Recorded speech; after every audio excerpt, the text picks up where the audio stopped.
Hello everyone, this is Ryan King and welcome to this tutorial where I'm going to show you how to create this sunset time-lapse animation. So in this tutorial, I'm going to go over the complete process of how to create this animation that you can see right here. Now this tutorial will not work in the Eevee render engine, so you will need to use the Cycles render engine for this tutorial because the sky background that we're using only works in Cycles. Now I know that many of you don't have the most powerful computers and so you do like to use Eevee, especially when doing animations, but most of this animation is actually just rendering the sky, and the sky actually renders a lot quicker. So if you're worried about render times, it is going to render quite a bit faster than normal animations because so much of the animation is just rendering the sky background, which renders pretty fast. Now just a few things before we get started with the tutorial. If you'd like to purchase the project files for this tutorial, then you can get that over on my Gumroad store, and you also get access to the tutorial files if you join my Patreon page. So checking out my Gumroad store and Patreon page are great ways to help support me and this channel. And then one more thing before we start, I want to give a huge thanks to this video's sponsor, Sketchfab. Sketchfab has a 3D model store where you can purchase 3D models and assets. You can preview the models in Sketchfab's online 3D model viewer. Use the model inspector to preview the wireframe, matcap textures, and more before you purchase. You can also upload your own 3D models on the platform, and you can even apply to sell your own 3D models. Check out Sketchfab with the link below. Alright, now as I said earlier, you will need to use the Cycles render engine to follow along with this tutorial because the sky background won't work if you're using Eevee, so make sure you're using Cycles.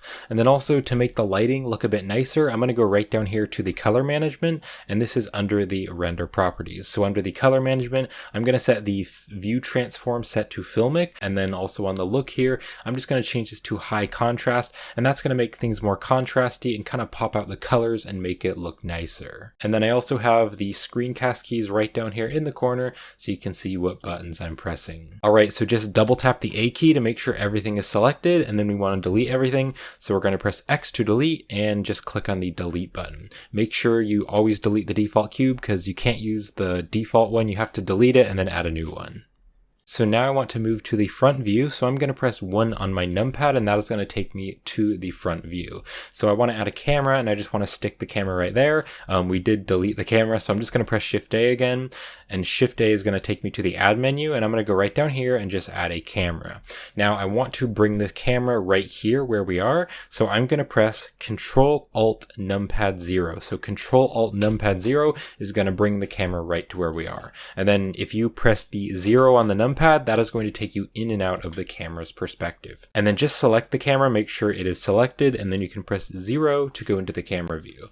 Now if you press G to grab, that is going to move the camera around, and I just want to stick it kind of right here so it's looking straight down that line there on the y-axis. And then let's also save this Blender file, so I'm going to click on File, and I'm going to click on Save As. And then I'm just going to save this as sunset.blend in a folder on my computer, and I'll just click on Save As. And then while you're working on the project, you can just press Control S and that will save the Blender file. So we're now going to be adding some mountains in the background. And so to create those mountains, I'm going to be using a Blender add-on, which is built into Blender. So we just need to enable it. So to enable the add-on, let's click on Edit, and then we're going to open up the preferences. And then we're going to click right over here on the add-ons tab, and then go right up here to the search, and you can start to type in landscape. So right here, you can see it says add mesh ANT landscape. So just check mark that. And then also right behind me, there's that save preferences button. If you click on that button, that'll save the preferences, so the add-on will always be turned on in your future Blender projects. So I can now just close the user preferences. Alright, so now that that add-on is turned on, I'm going to press Shift A, and I'm going to go right up here to Mesh, and then I'm going to go down here, and you can see that way down here at the bottom, there is this landscape add-on. So I'm just going to click on this, and it's going to add a landscape. Now, don't move the landscape around. You can look at it in your view, but don't move the landscape around, just leave it where it is. So right when you add it, you can see that there is this little thing right here. Just open this up, and it's going to open up the landscape settings. So there are a bunch of different settings that we can play around with to make it look how we want. So right here, there's this mesh size X. I'm going to drag this out and make it much bigger until it is a lot longer because I'm trying to create a mountain range in the background. So let's turn this up even more. And I can also press 0 on the numpad to just go into the camera's perspective and just preview how that's looking. So I don't need to be quite that big. Let me bring it back back down a little bit. And then I'm going to click right here and drag down just to bring down these settings. And I want to go right down here to the fall off. So I actually want to change the fall off X. So I want to turn that up because if you look at this, you can see that those mountains are kind of falling away. But if I turn the fall off up, then there's going to be more mountains at the end. So I'm just going to turn this up to maybe like a 50 so that those mountains are there all the way up just till the very end. And then also you can see that the resolution is really bad because that's stretched out. The vertices are really stretched out. So I do want to add some more subdivision. So I'm going to click and drag just to scroll up here, and then you can see that there is subdivision X. I want to start to turn that up, and I'm actually going to turn it up to like a 400. So you can click on this, type in like 400, enter, and that's going to add a lot more subdivisions going back and forth. And that is looking much better. And then you can also play around with this noise size. So right here, this noise size, if you want there to be not quite as many mountains, and make the mountains bigger. So I'm going to turn that up just a little. And then I'm also going to go down here and I'm going to turn the height up just a little bit. You can also hold down the shift key as you drag, and that is going to make it bigger. So I do want those mountains to be bigger. So I'm going to turn the height up to something like that. And then also, if I zoom in here, you can see that the mountain is being cut off a little bit. And that is because there is a maximum height. So you can see it's being cut off. So I'm going to turn the maximum value up quite a bit more. So I'll just turn it up to, you can just turn it up to a bigger number, and then I'm going to bring that height up a little bit more so those mountains can be a little bit bigger. Let's look at this in the camera view, and something like that is looking pretty good. I think I will just make the height a little bit bigger. And you can of course play around with many more of these settings if you'd like. So once you're done playing around with those settings, I'm going to click on this right here to just minimize that, and then I can press S to scale, and I can just scale this and make it a bit smaller. And you can see now that I've moved this, those settings go away, so you can't change that anymore. If you wanted to change the mountain, you could just press Shift A, and then you could go down here and add a new landscape. And when you add a new landscape, it's going to have the same settings. But I like how this mountain is, so I'm going to go back into the camera view by pressing 0 on the numpad. And let's take a look at this. So I think I want to scale these a bit down and move them over a little bit. So something like that is pretty good. Now, if I zoom in here, you can see that the land looks pretty low quality. So I'm going to go right over here to the modifiers, and I'm going to click on Add Modifier. Let's go right down here, and I'm going to add the Subdivision Surface. So I'm going to add the Subdivision Surface modifier, and then on the viewport and render, I'm just going to leave these both at 1. But you can now see that those mountains have a lot more detail there. There it is before, and there it is after. So the subsurf will smooth out those mountains and make them look higher quality. And then remember, as you're working on the project, you can press Ctrl S, and that is going to save the project. So if you select the mountains, you can press the tab key, and that's going to take us into edit mode. And you can see this mountain is pretty high detail, and we actually don't need a bunch of detail in here. So if we delete it, that's just going to make the scene a bit less laggy and make it a bit less dense. So what I want to do is I want to delete things that the camera can't see, because the camera can mainly just see the front of the mountains.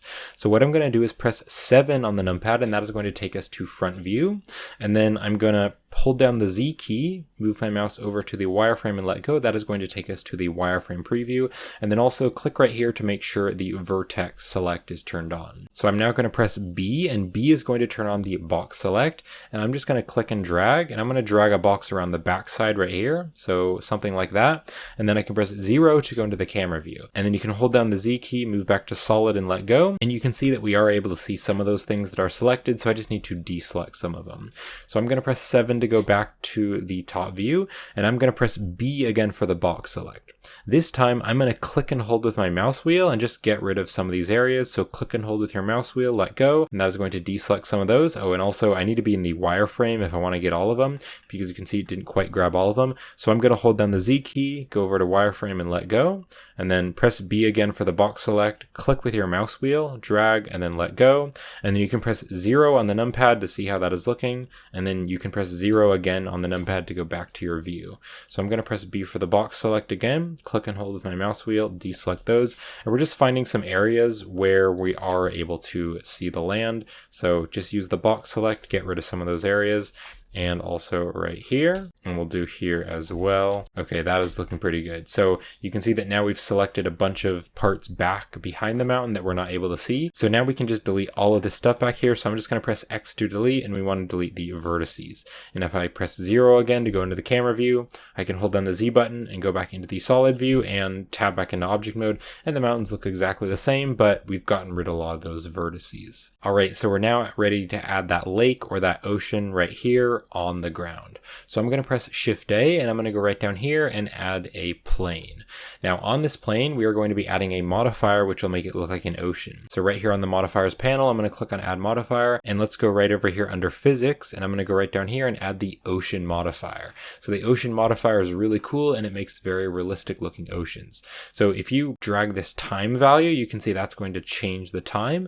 And then also you can turn the resolution viewport up if you want. I'm going to turn the resolution up a little bit. So on the viewport, I'm going to change that to 10 and also the render to 10. And that is going to make it more detailed. So you can see there's definitely some more detail in there. And then also on the ocean material, we will be adding some more detail to make it look more like an ocean. So I'm going to press S to scale because it's way too big, and I'm going to scale it down. Let's make it even smaller. And then I can press G to grab. Let's click with our middle mouse wheel and let go. We're going to bring it over here. And then I can press 0 to go into the camera's view. And then I'm going to scale this down even more, and then I'll press G to grab, and let's bring it right over here so it's kind of over on the side. So what we can do is we can have it repeat the same block of ocean. So I'm going to turn this repeat X up, and I'm going to bring it up to a value of 4, and then on the repeat Y, I'm also going to bring that up to a value of 4. So we now have a bigger ocean, and then I can press S to scale and G to grab, and let's bring that over. Let's press the 0 on the numpad to hop into the camera view, and I can bring that down. Let's bring it down the Z-axis, and then I need to scale it up even more and then bring it over on the X-axis, and we're basically just placing that right there. Now that ocean is pretty big and the waves are really big, so I want to make those waves much smaller. So I'm going to click on this right here, the waves, and that is going to open up some wave settings, and then I want to turn the waves way down, so I'm just going to turn them down to like a 0.1 so that those waves are much smaller. But if you click right here and drag on the time, you can definitely see those are still moving, but they're just more subtle. And also one really important thing is to make sure that you can't see anything back here, so we're able to see a little bit back there in the world. So I'm just going to select this, I'll press G to grab, and I'm going to bring it over on the X-axis and just bring that over a little bit, and you can see we have much more space there, so I can bring that over quite a bit, and I can also scale the whole thing down a little bit. I can also press G to grab and bring it up on the Z-axis a little because I don't want to be able to see anything through there. I just want to be able to see the ocean and then the mountain. That is looking pretty good, so something like that. All right, so we are now going to start animating the ocean. So I'm going to have this be a 400 frame animation. So on the end frame here, I'm just going to change this to 400, and that way the entire animation is going to be 400 frames. All right, so I'm now going to click and drag with my timeline, and I'm just going to make sure this blue line here is at frame 1. And so now I want to start to animate the water. So I'm going to select the ocean here, and we can actually animate this time value. So I'm going to go to frame 1 and make sure the time value is set to 1. I'm now going to hover my mouse over the value and press I, and that is going to insert a keyframe, and you can see it's yellow there, telling us that there's a keyframe there, and then also there is a little yellow diamond right there on frame 1. So I'm now going to click and drag right here and move all the way over to frame 400. You can also just change it right here. You can type in 400. We're going to go over to frame 400. And on this time here, I'm going to click on the time value, and I'm going to type in 100 and then hit enter. So it's going to change the time by 100, and then make sure this is still on frame 400, and I'm going to hover my mouse over this value and press I, and that is going to insert another keyframe there. So now if you go back and forth, you can see that that water is moving, and I want it to look like a time lapse. So if you press the space bar, that is going to play the animation, and you can see it's moving pretty fast. It's like changing very rapidly, and that kind of looks like a time lapse because we are going to be having the sun setting very quickly. And then something else that I want to do is I want to make sure the keyframes don't slowly speed up and then slowly slow back down. So just press the A key a few times just to make sure those keyframes are selected, and you can see they're selected if they are yellow, and also make sure this ocean object is selected.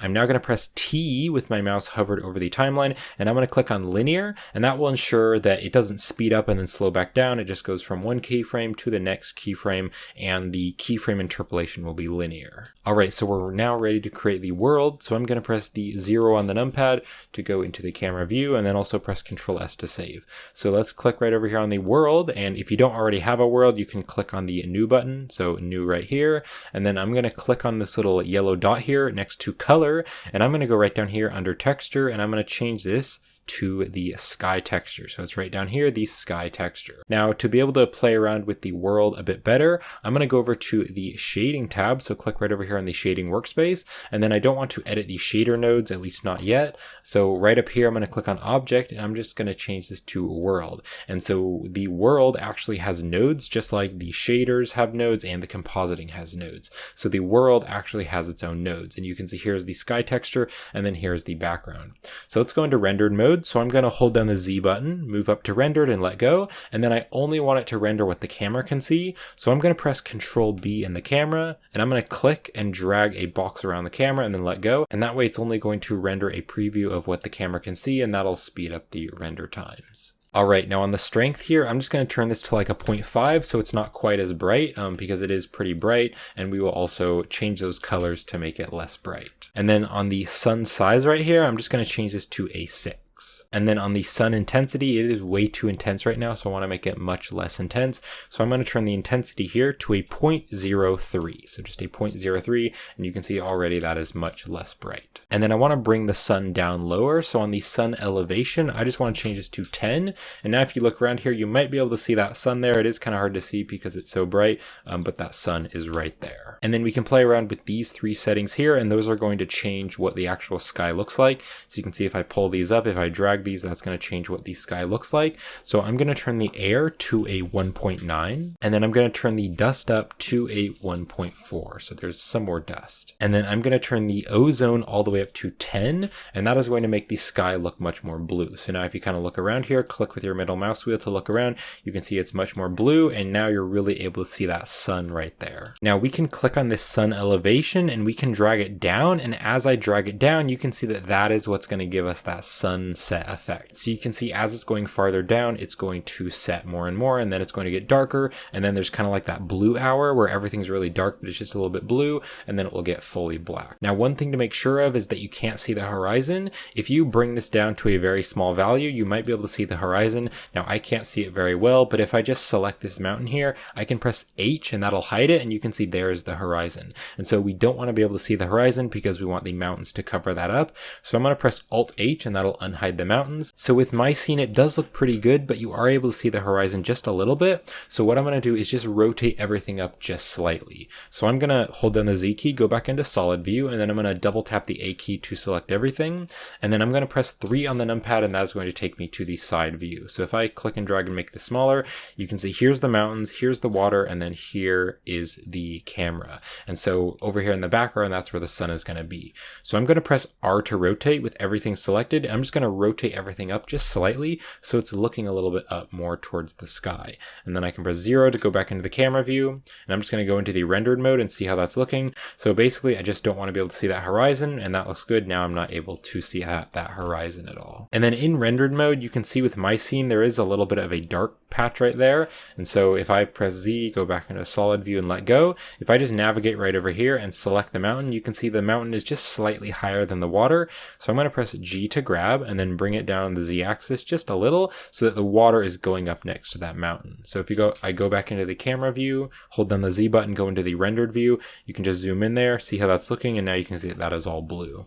And the sun elevation looks really good, so we're not able to see the horizon. So I'm going to turn the sun elevation back to a value of 10, and then I'll press Control S again to save. Alright, so we're now going to create a basic mountain material. And the material that we're going to be creating is just going to be a basic procedural material. If you wanted to, though, you could totally download a texture online and add that to the mountains, or you could add some snow or do some other things like that. I'm just going to create a very simple mountain material, but you could create a more complex procedural material or things like that if you wanted to. So I'm just going to select the mountain, and then I'm going to click right here on the world, and I instead want to change this to objects so that I can edit the shader nodes. So this is going to edit the material on this object. Now I need to add a new material, so I'm going to click on this new button right here, and then I can just call this mountain. And then I'm going to hold down the Z button, go up into the rendered view just so that I can preview that material. Alright, so I'm going to press Shift A, and I'm going to add a noise texture. So go to the search here, and you can start to search for a noise. I'm just going to drop the noise texture right down here. And then I'll press Shift A again, and I'm going to go to the search, and I'm going to search for a texture coordinate. So you can search for texture coordinate and just drop that in there. And then I want to use use the object coordinates. So I'm going to plug the object up to the vector, and that is going to place the noise texture on the object more evenly. And then I want to take the factor and I want to put the factor into the base color, and you can now see how that's looking. Now I want to be able to control those colors better because this is just white and black. So I'm going to press Shift A and I'm going to search for a color ramp. Let's click on the color ramp and I want to drop it right in here. And then I'm going to leave this tab as black, but then I can click on this white tab and I'm going to click on this color right here, and I'm just going to change this to a dark brown material. So again, we're just creating a very basic mountain texture because you're not going to be able to see it in that much detail. And I do mostly want to focus on the sunset time lapse in the background, but you could totally create a more detailed texture if you want to. You could also add snow, or you could add trees or different things onto the mountains if you wanted to. And then to give this noise texture a little bit more detail, I'm going to turn this detail level all the way up to the max, which is 15. And we can now see how that's looking. You can just zoom over there and see how that is looking. And then I also want this noise texture to give the mountains just a little bit of bump. So I'm going to take the factor here and I'm going to plug that into the normal. Now we need to convert this to normal data because this is normal data, but this is just black and white data. So to convert it, I'm going to press Shift A and I'm going to search for a bump node, and let's add the bump node, and I'm just going to drop it right in here between the factor and the normal. And then I need this factor to be going into the height value, and that is going to convert that now to normal data. So you can see those mountains look really bumpy now. And then on the strength, I'm just going to turn this down to like a 0.4 so it's not quite as strong. And so now you can see those mountains look nice and bumpy. All right, press 0 again to go back into the camera view, and we now just have a basic mountain material. All right, so now let's create the material for the ocean. So I'm going to click on the ocean and I'm going to click on new, and I can just call this ocean or water or whatever you want to call it. So to make it look like an ocean, I'm going to take the roughness and turn the roughness all the way to 0.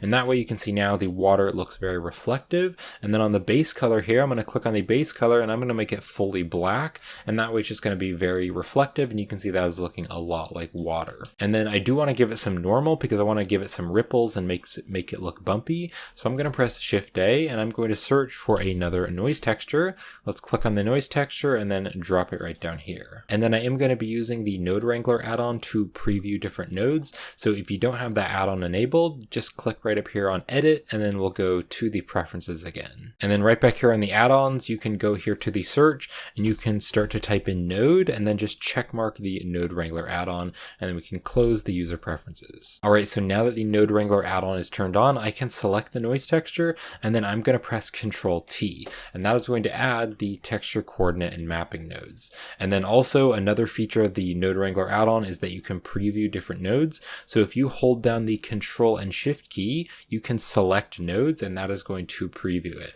So it's going to add the viewer node and it's going to plug that in so that you'll be able to preview that node. Now I want to make this much more detailed, so I'm going to turn the detail right here all the way up to the max, which is 15, so it's more detailed. And then what I also want to do is use the object coordinates so that the noise texture is placed on the object more evenly. So I'm going to take the object and I'm going to plug that into the vector of the mapping. And then on the scale here, I'm going to click on the scale and I'm just going to change this to like a 0.5, and that was looking pretty good. You can play around with that scale value. I think something like that looks pretty good. So now I want this noise texture to give the ocean some bump.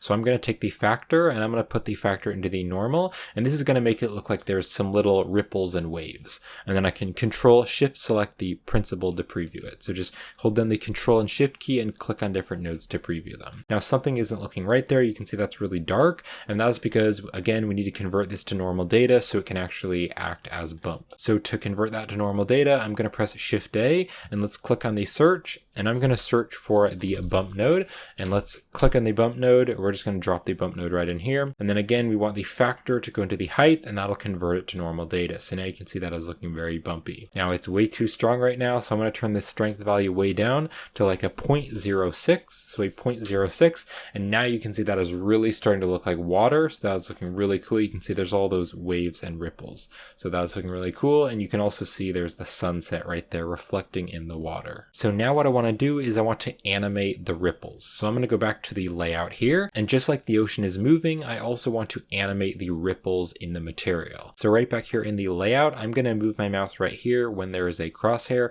and I'm going to click and drag, and I'm going to bring out a window here, and then I'm going to click right here, and I'm just going to change this over to the shader editor. So it's right here, shader editor, and then I can just click and drag and close this, and I can zoom right in here, and I'm going to edit the mapping. So if I hold down the Z button, go up into the rendered view, you can preview how this is looking. So if I I animate the location Z, that is going to move the texture up and down, and you can see now it looks like the water is rippling. So I'm going to go right over here and I'm going to go to frame 1 again. So just make sure you're at frame 1 and then you're going to select the mapping right here. So I now want to add a keyframe right here. So I'm going to hover my mouse over this value and I'm going to press I, and that is going to insert a keyframe right there on frame 1. So now what I'm going to do is click and drag, and I'm going to go over to frame 400, so the very end of the animation. And then on the Z value right here, I'm going to change the Z location to 100. And then just hover your mouse over this value and make sure you're on frame 400, and you can press I again, and that is going to insert another keyframe. And then again, I want to make sure the keyframe interpolation is linear so it doesn't slowly speed up and then slow back down.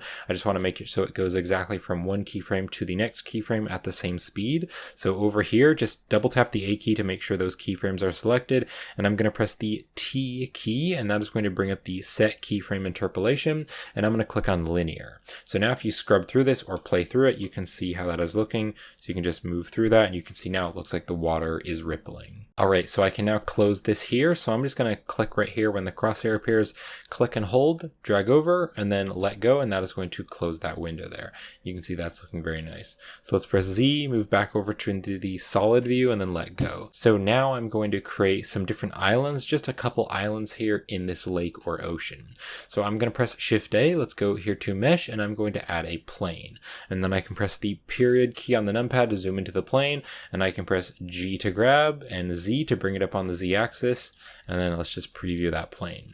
So I'm going to tab into edit mode and just double tap the A key to make sure everything is selected. And then using the object context menu, I am going to go right down here and click on subdivide. And I am using the right click select, so I hit the W key to make the object context menu appear, but you can also just right click and then click on subdivide. So I'm just going to do that quite a few times because I do want this to be pretty subdivided. So I'm just going to keep on using the object context menu and subdividing it. You can also just click on this right down here, and then you can turn up the number of cuts if you'd prefer to do it that way. So I'm just going to make this pretty detailed, so something like that, and then I can tab back into object mode. And then I'm going to press G to grab. Let's bring this down here and just kind of bring it right up there on the water. So I'm now going to tab into edit mode, and I just want to bring up a part of that. So what I'm going to do is press O, or also you can click right here, and that is going to turn on the proportional editing. So I'm now going to select a vertex which is in about the center, and I'm going to press G to grab, and then I'm going to press Z to bring it up on the Z axis. And if you scroll your mouse wheel, that is going to change that proportional editing. So that little circle there, that is the proportional editing that we turned on, and you can see that as the circle is bigger, it starts to pull along more of the mesh. So I'm going to pull the whole thing up and out, and then just click to place that, and then I can press G to grab again, and I'm going to press Z to bring it on the Z axis, and I'm actually going to scroll my mouse wheel down, and I'm going to make that a bit smaller, something like that's pretty good. Just click right there to place that, so you can see that is looking much more flat. And then I can tab back into object mode. And then also using the object context menu, I'm going to shade this smooth. And also if any of these objects aren't shaded smooth, you can shade them smooth. So just select these and shade them smooth with the object context menu. So I can now just select this object again, and I can press G to grab, and I'm going to bring it down on the Z axis and just stick it down there in the water. So I can now tab into edit mode, and then I can just play around with the shape of this and just make it kind of random. So I'm just going to select a vertex, and I'll press G to grab, select another vertex, press G to grab, and I'm just making a random shape for that island. You can also press 0 to go into the camera view and just kind of see how that is looking. And then you can move back out here and just select a vertex and press G to grab. And I'm just going to give that kind of a random shape just to make it look like an island. And you can also press G to grab and bring it forward on the Y axis. And then you can press 0 to go into the camera view and see how that's looking.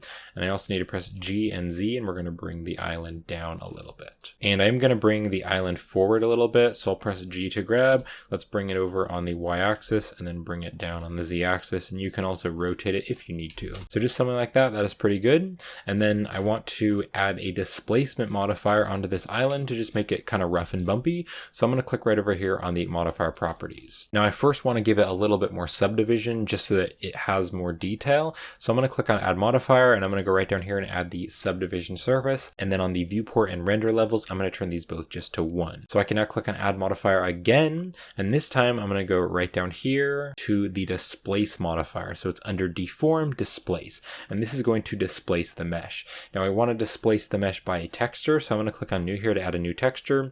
And then I'm going to click on this button right over here, and that is going to take us down to the texturing panel. Now on the type here, the default is image or movie, but I want to click on the image or movie, and I'm going to instead change this to Musgrave. So we're going to use the Musgrave texture.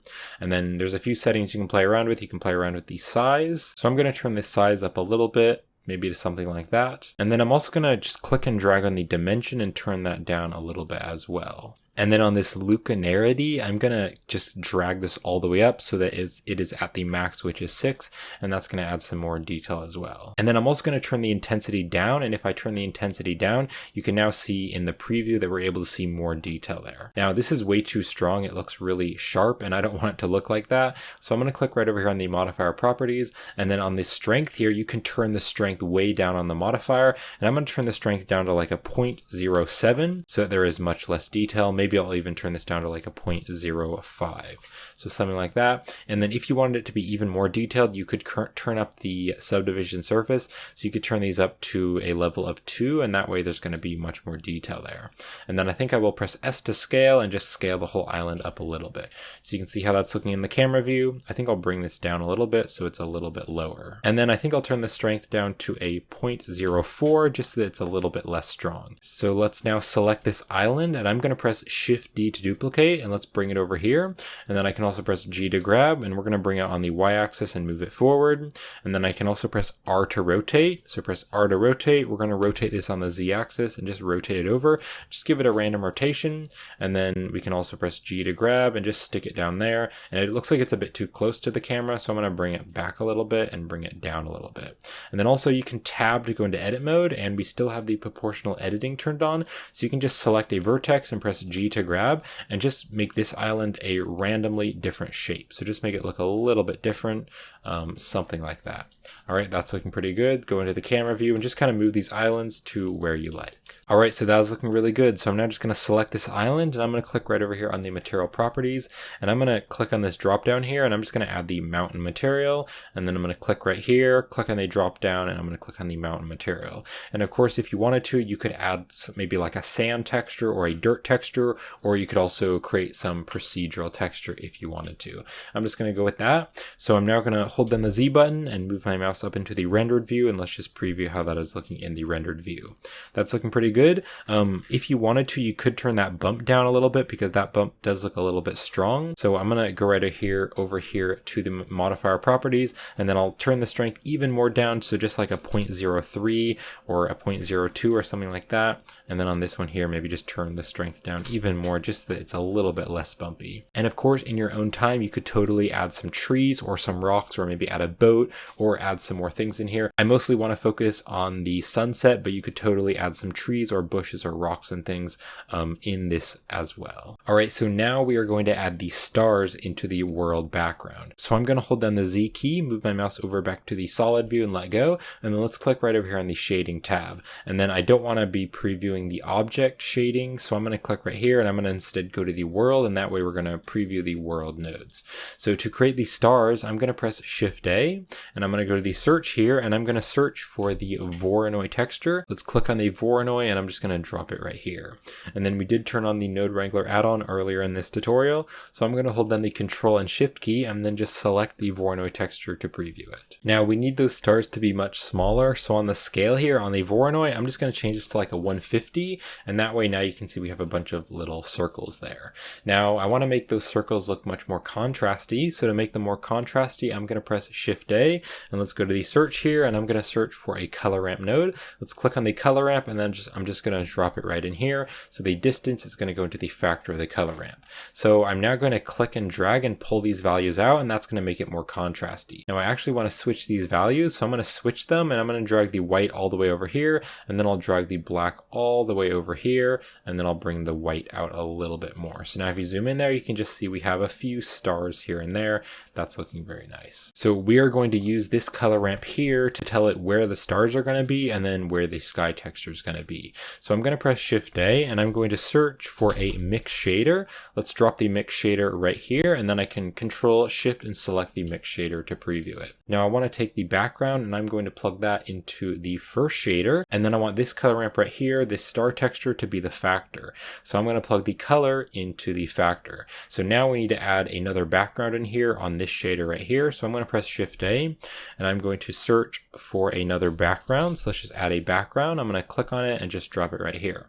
And then the background is going to go into the shader just like that. And then on the strength here, I'm just going to turn this up to a 3 so it's very bright. And then on the color here, I'm just going to make sure this is fully white. And also I'm going to click on this color right here and make sure that is fully white. So this background right here, this is going to be the stars, and then this is going to be the sky texture, and then the color ramp is going to tell it where the stars are going to be. So you can't really see the stars right now, but if you take the sun elevation and turn that down, now you can start to see the stars, and that is looking really cool. So as it gets darker, you're able to see those stars, but we will also animate the brightness of the stars. We will animate this value right here so that you can actually see the stars when it gets darker. All right, so it is now time to animate. So I actually want to animate in this view right here so that I can animate these textures and these values.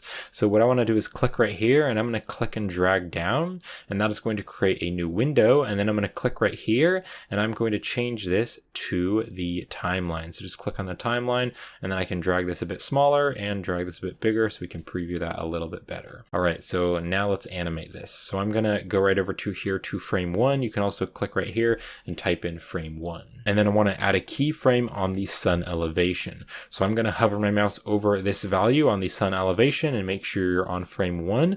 And then I'm going to press I, and that is going to insert a keyframe there. So I'm now going to move over to frame 325. So just move over here to 325. You can also click right here and then just change this value to 325. And so now here on the sun elevation, I want to bring this way down, and I actually want to type in -1. So on this value here, just type in -1, and then make sure you're on frame 325. Make sure the sun elevation is at -1, and you can press I, and that is going to insert another keyframe. So now if you drag back and forth, you can see the sun is being animated, and it first starts up and then it slowly goes down. All right, so it is now time to animate the camera. So I can just click right here, and that is going to select the camera. Just press G to grab, make sure it's selected, or you can just select it right there, and then press 0 to go into the camera view. So I'm now going to go right over here, so just click and drag and go over to frame 1. And then if you want to, you can press R, and that is going to rotate the camera, and then you can press X, and that is going to rotate the camera on the X-axis, and you can just rotate it down just a little bit.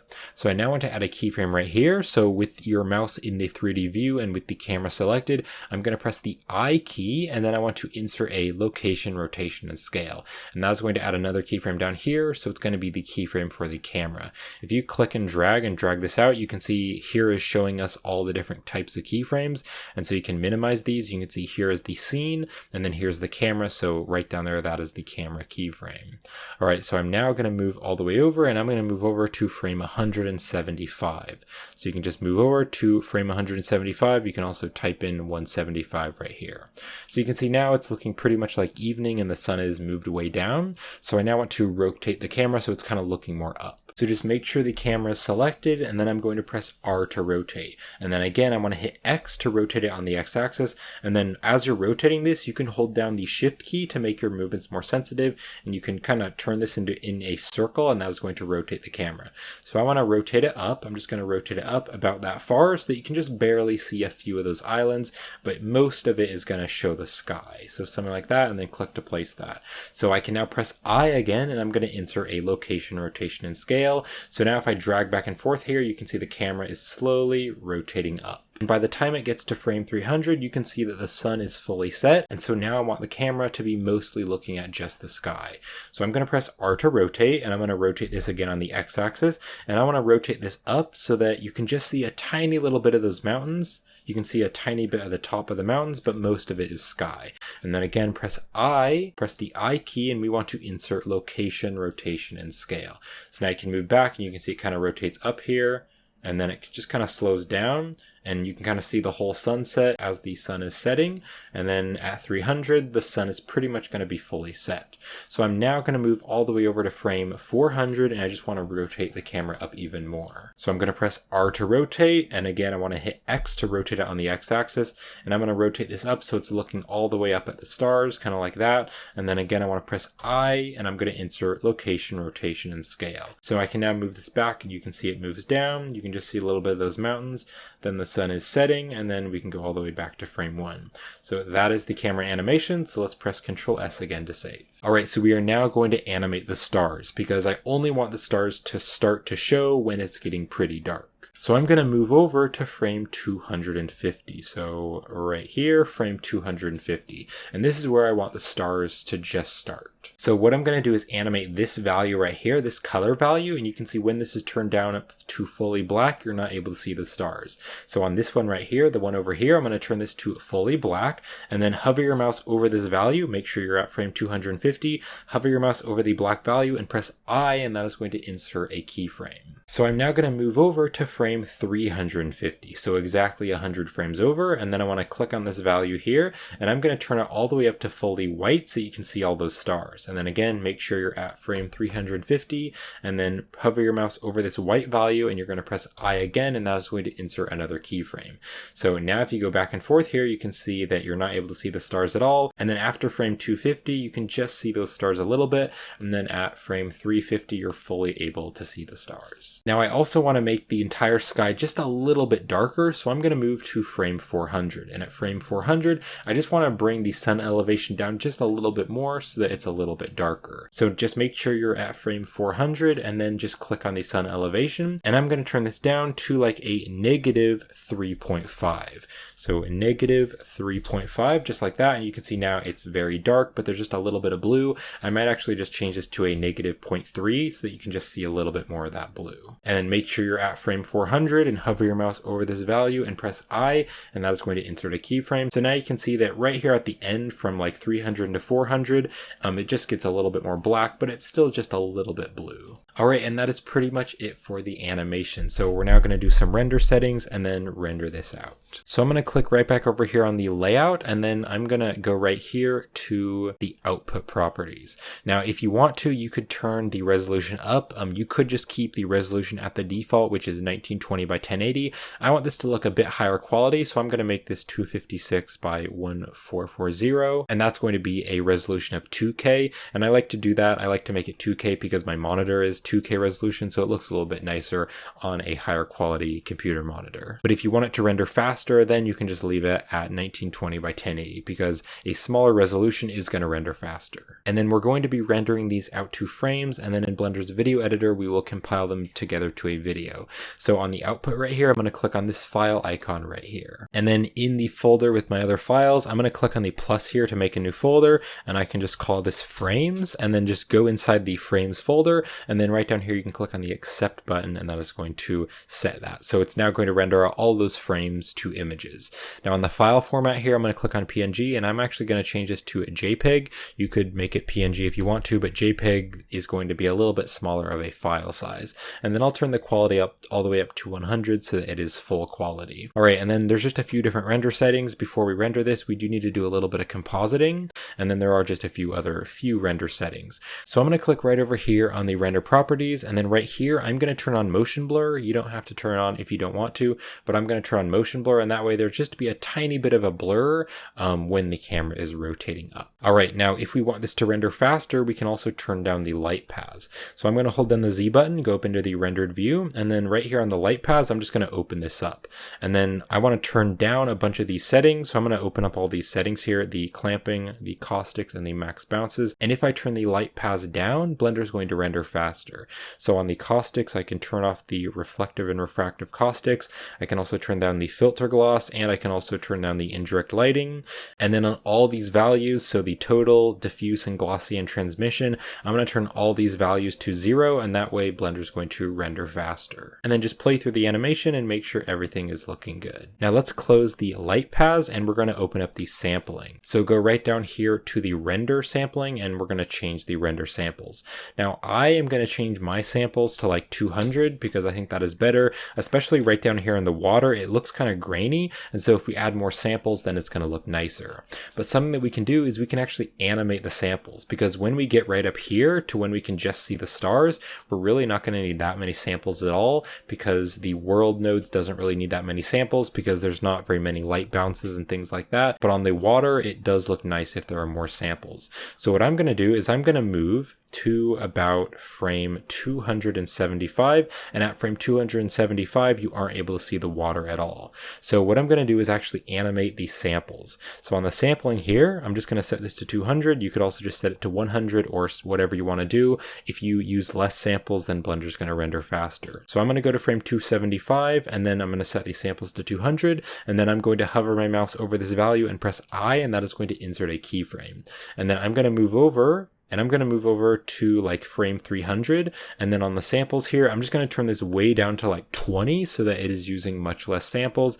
And then I'm going to hover my mouse over this value and press I. And then that way from frame 300 to 400 is going to render much faster. If I go right back over here, I'm just going to give this a quick render. So I'm just going to move over to maybe 180, and then I'll press F12, and that is going to render that. Let's see how that's looking. So you can see it's rendering that. And also I am using my GPU. So if you have a GPU, GPUs usually render faster.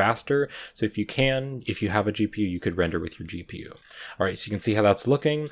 And you can see that also took 6 seconds for my computer. But if I go now all the way over here to like 350, I can now press F12 again, and that's going to render that. And you can see that rendered way faster. It only took like 1 second, but you can see that is looking quite nice. We don't really need that many samples when all we're rendering is the world. All right, so I'm going to move back over here to like frame 1, and then I'm going to press F12 to render, and I'm just going to render this single frame. And you can see it's rendering. So once it's done rendering, I'm going to go over to the compositing tab, and we'll just do a little bit of compositing to make the final image look really nice, and then we will render out the entire animation. All right, so it finished. So I'm going to click right over here on the compositing tab, and then I'm going to click on use nodes, and that'll use the compositing nodes. Now I'm just going to do a couple quick things for the compositing. So the first thing that I want to do is I want to use the denoise node just to smooth it out. So I'm going to press Shift A, and I'm going to go to the search here, and I'm going to search for the denoise. So you can just add the denoise node in, and I'm just going to drop it right in here. So the render layers is going to go into the image, and then the denoise will go into the compositing. And then what I can also do is I can hold down the Control and Shift key and then select the denoise, and then that is going to preview it in the background. We just need to wait for that to composite. We need to wait for it to load up, and there now you can see the image in the background. Now also on this right here, you could set it to accurate if you want to, but I've found that it looks pretty much exactly the same if you set it to fast, but that way it's going to do the denoise much faster. So I'm going to set that to fast. All right, so that's looking pretty good, and you can now see that there isn't that noise there. Before, there was a bunch of noise. If I just mute this by pressing M to mute that, you can see that there is more noise there. You can see right down there in the water, there's just a little bit of noise, but then once I use the denoise node, you can see it smooths it out and makes it look nicer. And then because the denoise node does such a good job smoothing that out and smoothing out the noise, we actually don't really need the samples to be set to 200, so I'm going to turn the samples down. So what I'm going to do is just override that first keyframe that we added to set the sampling to 100 instead.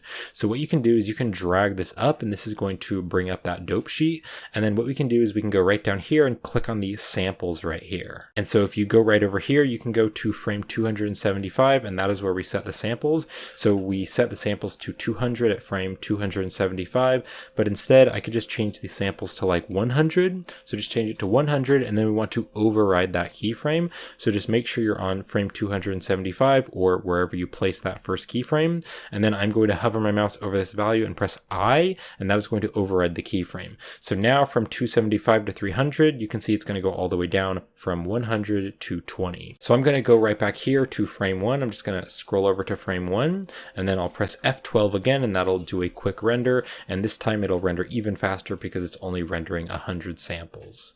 And you can see it's kind of noisy. You can see it's kind of noisy right there, but then that denoise node smooths it out even more and makes it look much nicer. All right, so let's press the escape key, and that is going to go back to the compositing. Make sure you're in the compositing tab, and then there's just one more node that I want to add, and that is the glare node, because I want to add a little bit of glare along this light here, along the sunlight. So I'm going to press Shift A. Let's go to the search here, and I'm going to search for the glare node. Let's click on the glare node, and I'm going to drop it right in here.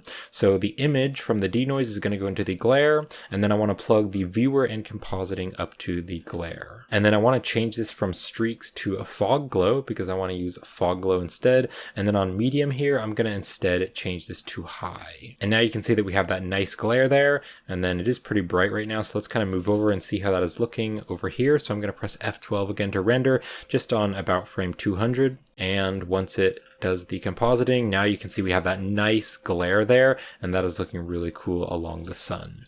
All right, so I can press the escape key, and that's going to go back to the compositing, and we are now ready to render the animation. So we set up the animation so it's going to render into this folder. So I'm going to press Control S to save, and then to render the animation, you can press Control F12, or you can also click on render, and you can click on render animation. And so it's going to render out each frame, and then it's going to put the frame inside that folder. And also right down here on the end frame, just make sure the end frame is set to 400.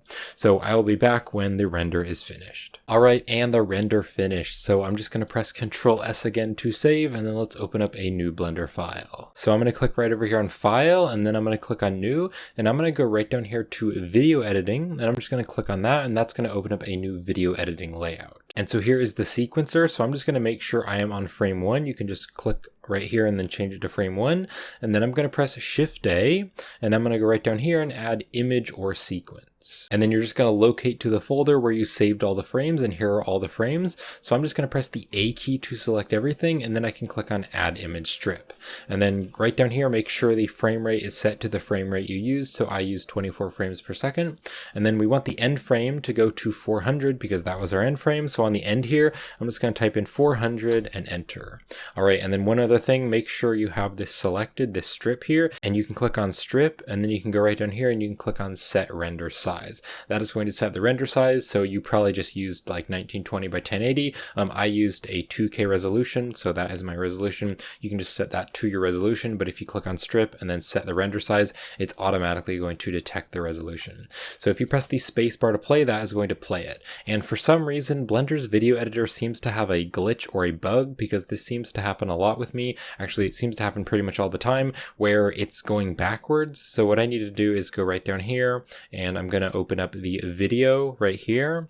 Just press the N key to make sure this side panel is on, and then click on reverse frames. I do believe this is a bug because in other Blender versions it wasn't happening, but yeah, if it's reversed, you can just click on reversed frames, and there we have it. So there's the animation. So if you want to add maybe some water sound effects, or you could add like some birds chirping or whatever you want to do, or some music, you could totally add that in. You can just play through this and see how that's looking. I really like how the stars come up and everything. That is really cool. So you can add in sound effects or music, but I'm just going to export this now to a final video. So let's scroll down here, and I'm going to first set the output. So I'm going to click right here, and then I'm going to save this with my other files as animation. I'll click on accept, and then also on the file format, I am going to use FFmpeg video. And then if you open up the encoding right here, I'm going to use the MPEG-4 container, and on the video codec, I'm going to use 8.264, and I will have these at medium quality and good. And then if you have any audio, you can also set the audio codec to AAC. Those are the settings that I like to use. So now if you want to, you can save this video editing Blender file, and then you can click on render, and then click on render animation, and it's going to render the final animation. And there we have it. So there's the final animation. So that's going to wrap it up for this tutorial. So thank you so much for watching, and I hope you enjoyed the tutorial. And again, if you'd like to help support me and my YouTube channel, you can purchase the tutorial files on my Gumroad store and my Patreon page. And checking out my Gumroad and Patreon is a really great way to help support me and this channel. So I hope this tutorial was helpful, and thank you for watching.